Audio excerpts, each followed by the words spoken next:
What's going on, guys? Welcome back to another video. Today's video, we're going to show you how to shoot a real estate video with your iPhone.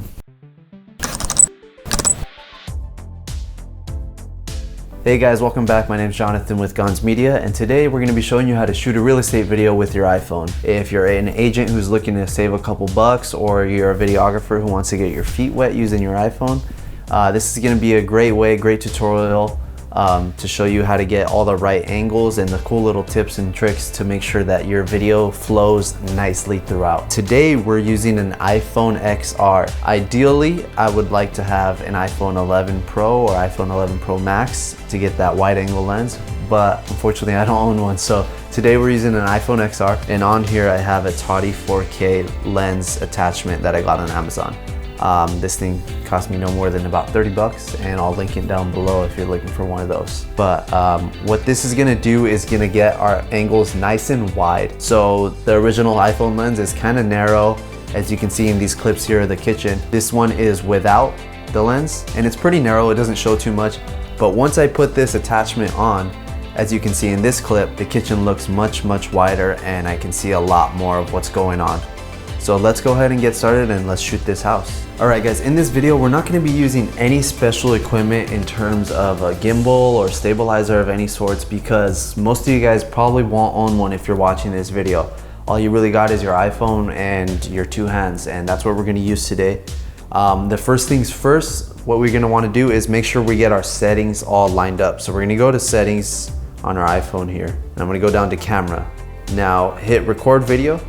And here I am at 4K 60 frames per second. FPS stands for frames per second. The higher the frames per second, the better the footage is gonna look when it becomes slowed down. So with that said, if you're trying to save space, or maybe you don't want your phone to run that slow, you can go with 1080 at 60 FPS. But I'm gonna be doing 4K at 60. The key here is to make sure whatever you're doing, record in 60 frames. So once we have that set, our settings are good, let's go ahead and get started. All right guys, a few tips before we get started. There's different ways you're gonna wanna position yourself when filming. So tip number one, guys, whenever you're filming, be sure to always tuck your elbows in on your sides and film with both hands. This is gonna give you more stability so you can move a lot smoother. You're not gonna wanna be with your arms out like this, because you can typically get really shaky. So for that reason, make sure your elbows are tucked in at your sides and use both hands. Tip number two, when walking, make sure you ninja walk. So this is gonna be the heel toe, knees bent a little bit. You're gonna wanna go heel toe, knees bent. And you can do the same thing backwards.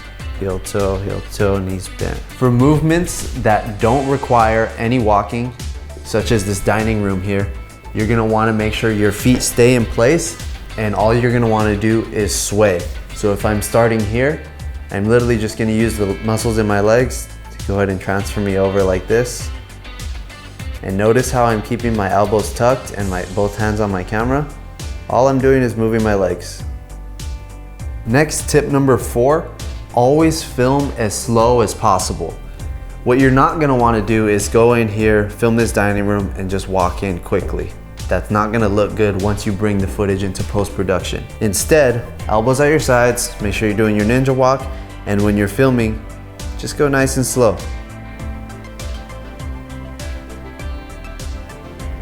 You're gonna wanna go and take it nice and easy, because you can always speed up in post, but you're only so limited as to what you can slow down. And tip number five, this is just a bonus tip. Refer to the camera movement guide as shown here. The only movement typically not used in real estate is gonna be the roll movement.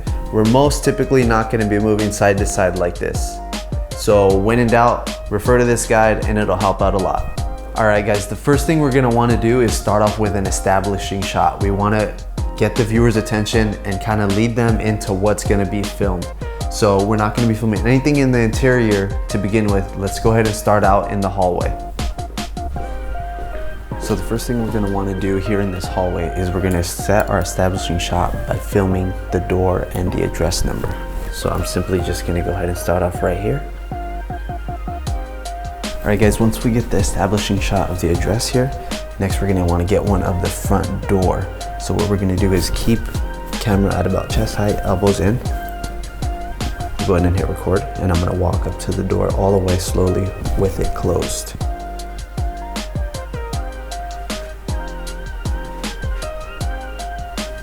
Perfect. Now we'll go ahead and open it.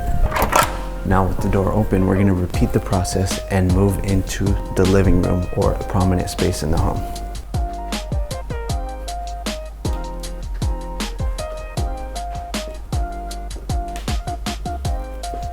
All right guys, so when you put those clips together and you speed it up in the middle, it looks like this. All right guys, so now for each and every space in the home, so whether it be the living room, the dining room, the kitchen, whatever it is, you're gonna wanna film at least 2 close-ups and 1 more wide shot. So 2 wide, 2 close-up per space. So I'm gonna go ahead and start here. And notice my feet are gonna be positioned in the same spot. I'm just gonna rock back. So I'm gonna hit record and slowly move back. Now, without my lens, I'm gonna go ahead and take that off and get a couple more. I'm gonna get a couple more close-ups. So this can be anything in the space. Here, this nice big window is a nice touch here. So I'm gonna go ahead and get a close-up of the window. Then maybe 1 more of this nice little arrangement. Perfect. So when you put those together, that sequence looks like this. So next we're gonna go ahead and transition to the dining room, and I'm gonna start off again with a couple close-up shots. The first being of this chandelier here. So notice I keep moving until I lose my balance. So I'm gonna rock gently, and then at a certain point I lose my balance. That's the end of the clip. So then here I'll go ahead and get another close-up of the nice dining setup. And these close-ups are gonna make for good transitions from one room to the next. So as you'll notice in this clip here, we're gonna transition from the living room to the dining room using close-ups. Going back to my wide angle lens now, I'm gonna go ahead and film a wide angle of this dining room. I'm gonna slowly move backwards, and then I'll walk forward slowly.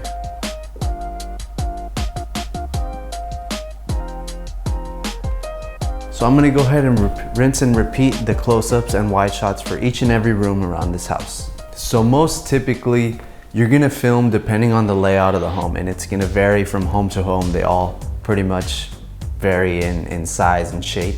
But for the most part, I'd like to keep the bedroom introduction the same. So I can do this one of 2 ways. I can do this the long drawn out hallway shot, which looks like this.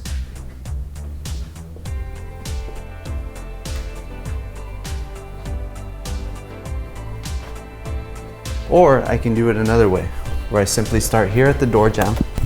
I'm gonna use this as my entryway point. So I'm gonna start pointing up, and as I come down, I'm gonna rock forward.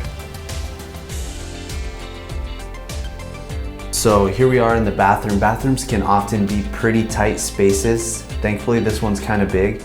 We won't have to crouch down to be below the mirror or anything like that. But you can often use showers to your advantage. So if you want, you can pull this out. And this way, I can actually step in here and have more space to actually show the bathroom. So if I wanted to, I can come step out this way without showing myself in the mirror.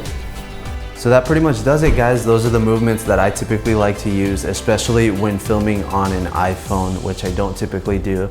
But when you edit it and put it all together, here's the final clip.